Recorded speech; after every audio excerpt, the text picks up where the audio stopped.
would be nice if we just have our people understand how powerful it is, how special and sacred it is.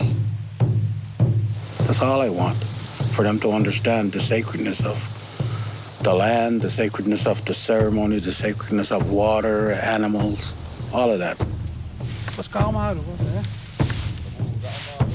When this gets put on TV or wherever and the ceremonies are being shown, people are going to be critical and judgmental. Who the heck do you think you are? That's how it's going to be. There's too much confusion. There's too much animosity. It's time. We all bleed, we all hurt, and we all look for understanding and compassion. We walk this road together, all throughout Indian country. We're the same.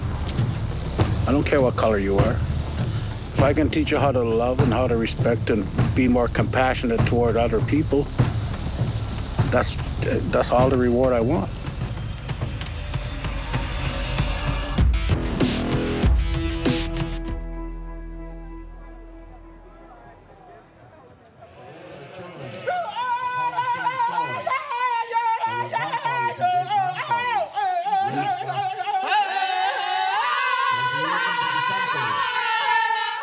It's cruel being told that you are going to die. Being told to prepare and say last goodbyes. But last goodbyes can be a special thing, a last chance to make peace with life and death. Even though he's younger than I am, I consider this man to be my elder. And there's a long, long story of Mike helping a lot of people. This is Mi'kmaq territory, and I'm in the community of Eskasoni. I'm here to meet Mike Doucette, a renowned spiritual leader, recently diagnosed with stage 4 cancer and given 6 months to live. Hey, Gus, so proud of you, Gus. Keep dancing, keep drumming. Teach your kids and love your kids. This might be the last time the community will see Mike dancing and smiling on these powwow grounds. Mike never expected to be so warmly embraced given his violent past.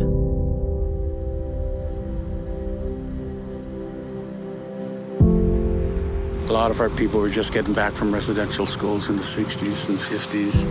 They were coming back home, but didn't know the language, didn't really care much for culture or anything. Christianity was beaten into them. It was crazy. It was truly crazy. People shooting at each other, beating each other up. A lot of domestic violence. A lot of that. I mean, it was absurd to grow up in that, but it was the norm. Everybody thought it was normal. They really did. They really did. I didn't see it until I started working on myself in the 80s. I was an angry man when I was a young man. I was a very angry, lost individual. If somebody new came to our community and I heard they were here, I just have to look at them and poof, smack them. Hello, welcome to a Mi'kmaq territory. His mother, Georgina Doucette, has seen his transformation from an angry young man to one seeking inner peace. And that's Mike, what he's met. Remember Mr. T? Yeah. He looks tougher than Mr. T. Wow, I would not mess with Mike. Mike was always that kind of a person that when he did something, he gave it all he had. Then when he switched, and there was another Mike inside that was dying to come out, I guess, all these years. On a journey of self-discovery, he committed to walk down a traditional Mi'kmaq spiritual path, a vision quest, a ceremony combining prayers and fasting. Mike sat in isolation with no food and water, a sacrifice in exchange for guidance from the spirits.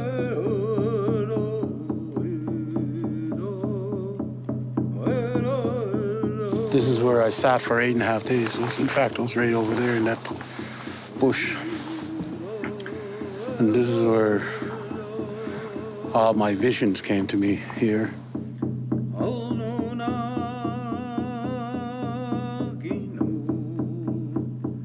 And while I was sitting here, I'm going through emotional upheaval about what I went through, my childhood abuse, sexual abuse, physical abuse, that.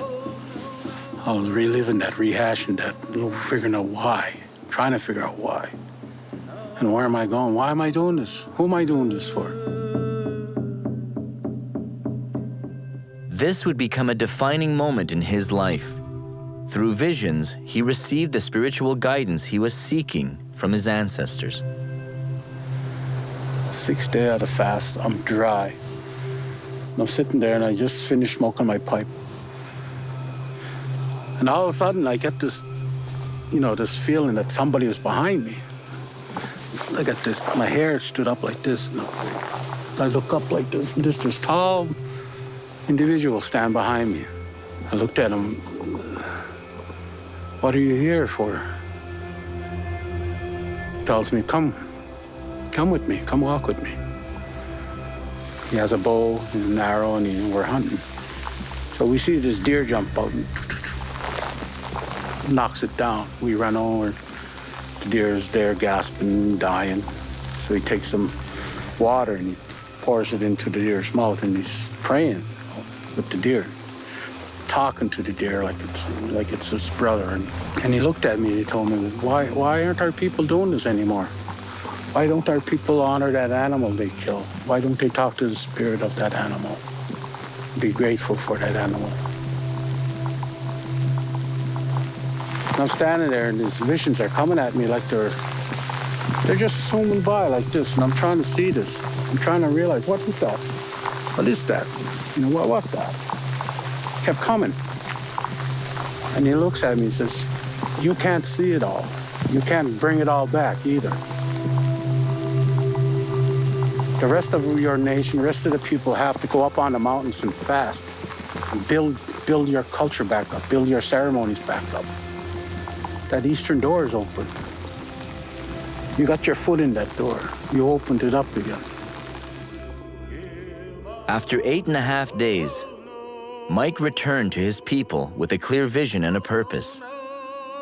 A vision that was not always welcomed by his own community.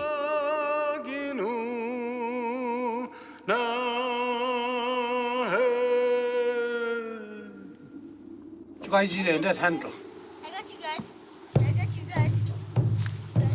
Mike stepped into Mi'kmaq spirituality with both feet. However, his new outlook was a source of division and ridicule. When I started running lodges here and bringing my family into Sweat Lodge, my children, that's all it was for me and my children to take part in a cultural ceremony, to find out who we were, and working on healing. My kids would go to school to the bus stop just over there, just 100 and some odd yards away from my house. They would be verbally assaulted by other children, made fun at by those children's parents. They got to school, they were assaulted in school from other children. They were called dog eaters, savages, and they're by our own people. While being rejected by his own, Mike traveled to other Mi'kmaq communities such as Meowbegek or Conne River in Newfoundland to share his teachings. This community was established through a traditional oral history, officially recognized in 1985. While it was trying to rediscover itself, Mike offered his guidance. He's been coming here for 28 years, and he's been a gift, sort of. He brought his knowledge and his friendship and his teaching, and skipped me on the red road. I hope you'll have many more years bringing these teachings there. Next time you're up to To preserve knowledge of the past, one must begin by passing it down to the youth. First time we drummed at the school, the teachers made all the kids stand all around the edge of the auditorium. Wouldn't let them come into the center of the gym where the drum was, where we were. The principal told us they'd be scared of the loud banging. And they took to it, though. The kids, we got them anyway. We finally got permission to let them come around the drum. And then a few years later, they wanted to bring the drum into the school to teach the children drum and teach them songs. Mike always makes sure his first stop in Conne River is to the school to visit the kids. I gotta get my hug. Oh, you're so lucky, whoever you are. Oh, you're gorgeous. You're gorgeous. Ain't God's I? gift you are. God's gift. Hey guys, how you doing?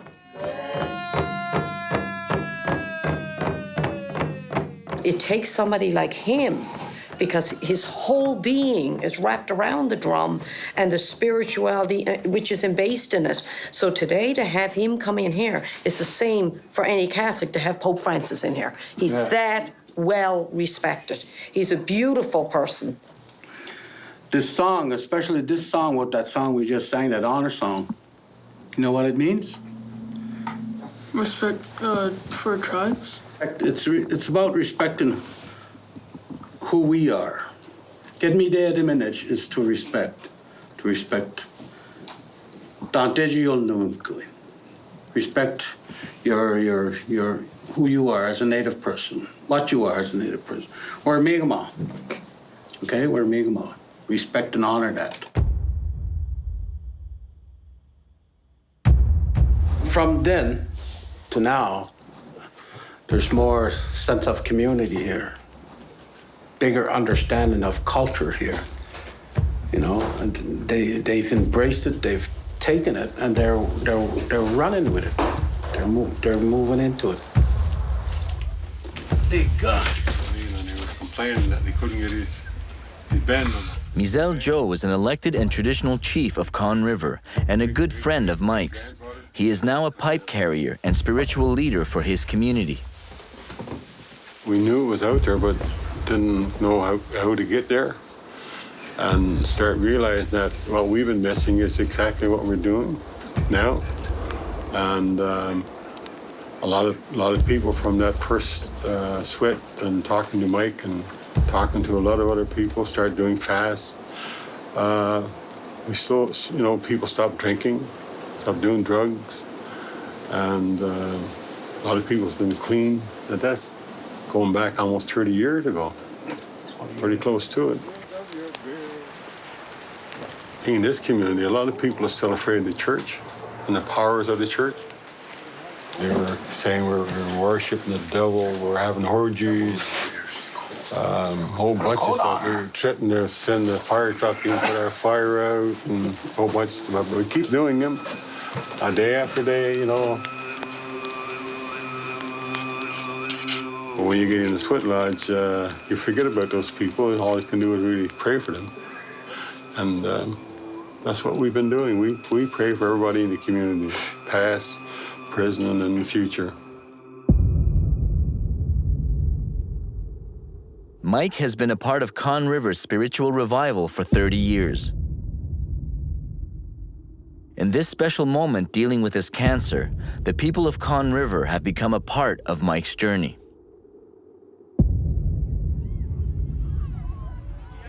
We mustn't long for the sound of our own Mi'kmaq language, and we mustn't long for the songs that's been sung and the sound of the drum that calls. It's Remembrance Day in Conne River, a day to remember those that sacrificed their lives for their people. For Trevor and others from Conne River, so long as the drum is heard, Mike's memory will live on. Conne River will miss his sense of humor, his knowledge for the Mi'kmaq way, his teachings of the sweat lodge, the sunrise ceremonies. There's a lot of things they'll miss about him, and I know for one thing I'll miss him myself.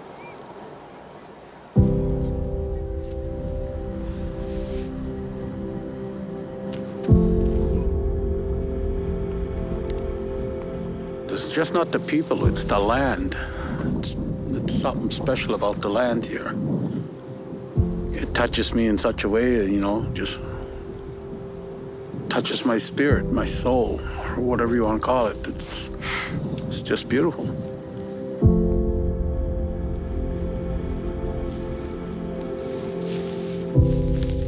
What's driving me is to pass on this gift, this understanding of nature, this understanding of ceremony, this understanding of Creator, a little bit of understanding of Creator, but mainly about who we are. As First Nations people, as Mi'kmaq.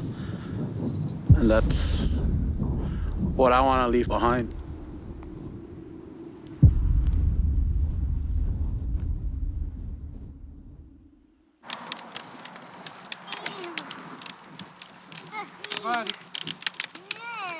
Mike's story is similar to that of many other Indigenous spiritual leaders. Men and women who sacrifice their daily lives to focus on a spiritual lifestyle and fully engage in ceremony and practices.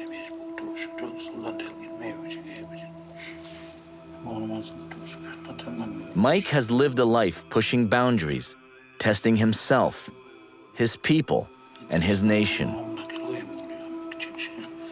With little time left, Mike feels compelled to share this message. There's so many different factions of traditionalists. They're creating more division than they are of unity. They're jealous of each other. They're making up protocols and making up rules. You know, if you're not up to what they consider a traditionalist to be, they won't respect you in the way that you deserve to be respected. We're not there to become menacing men. We're only doing this to become a better person, a better human being, an understanding, more compassionate human being. We don't want to be judgmental. We don't want to be critical to anybody. We just want to find what's been missing in our lives,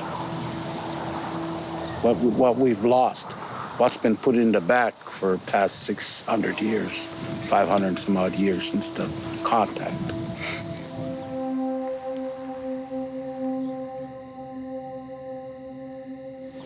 People believe that our teachings and our traditions and our old way of life is gone. It's non-existent.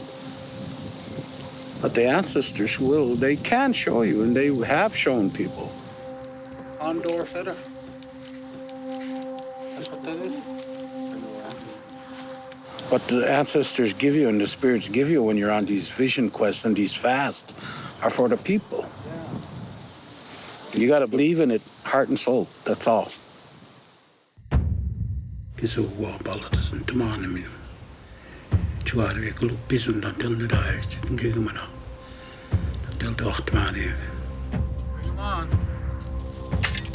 I'm asking for healing for those who are suffering with cancer, heart trouble, diabetes, and any other illness they may be carrying.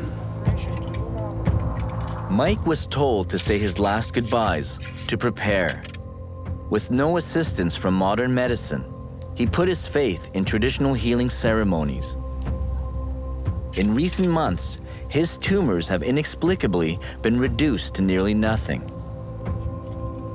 Tonight's sweat is to give thanks for a medical mystery that, perhaps, can only be answered by the spirits that watch us in ceremony.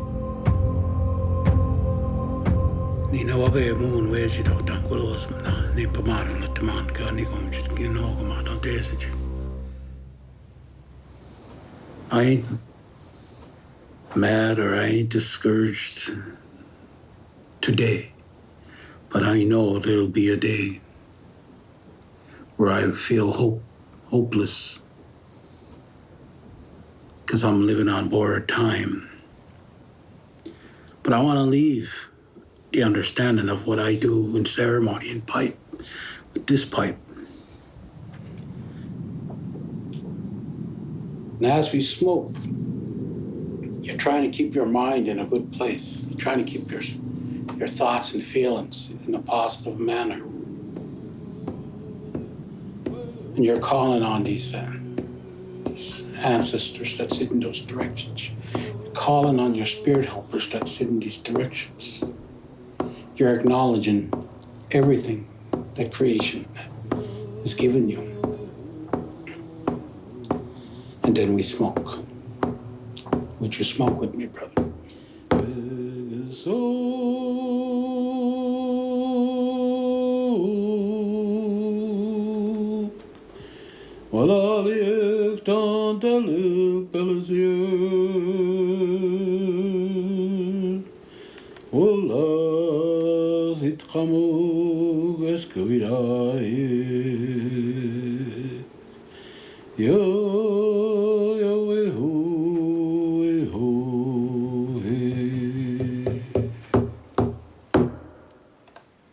There's your song.